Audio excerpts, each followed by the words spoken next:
Pastor ప్రత్యేక వందనాలు, pastor గారు వందనాలు, పూర్వజ సంఘానికి సండే స్కూల్ తరఫున ప్రత్యేకమైన వందనాలండి.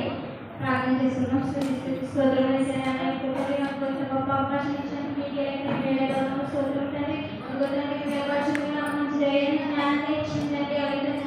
చెప్పిన బట్టి మీకు స్తోత్రం తండ్రి. ఇంకొకటి నేను చెప్పిన మాట తెలియజేస్తారని వేసిన తండ్రి. ఆమె ఈరోజు అంశం ఏంటండి?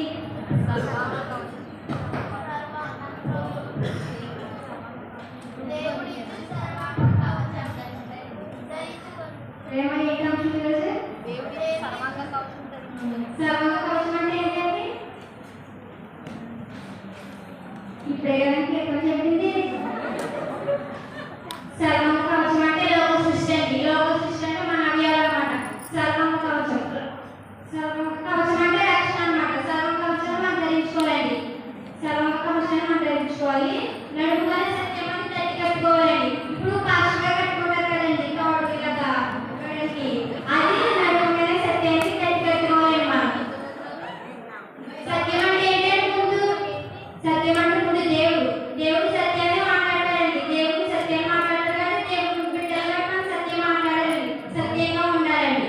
అవి చూసినట్టే ఇర్మియా 9:5 చదవండి ఒకసారి.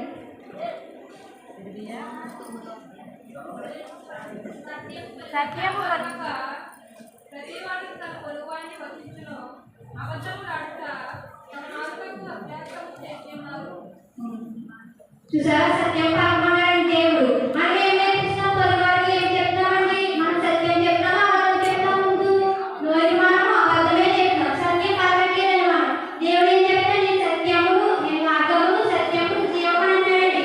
మనం దేవుడు మార్గంలో నడవాలండి. దేవుడు సత్యాన్ని పట్టుకోవాలండి. దేవుడు జీవంలో ఉండాలి. దేవుడు ఏ మార్గము, సత్యము, జీవము అన్నాడు కాబట్టి మనం దేవుడిలో ఉండాలి. మనం పొరుగు వారితో సత్యమే మాట్లాడాలండి. వారితో మాట్లాడుకోకూడదు. దేవుడు అన్ని చూస్తాడు. చూడండి,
నీతిమంతులు విశ్వాసములు జీవిస్తారు. నీతిమంతులు ఉన్నప్పుడు విశ్వాసములుగా జీవిస్తారు. నీతిమంతులు పాపులు విశ్వాసంగా జీవించారండి. పాపులు పాపం విశ్వాసంగా జీవించారు. నీతిమంతులు విశ్వాసంగా జీవిస్తారండి.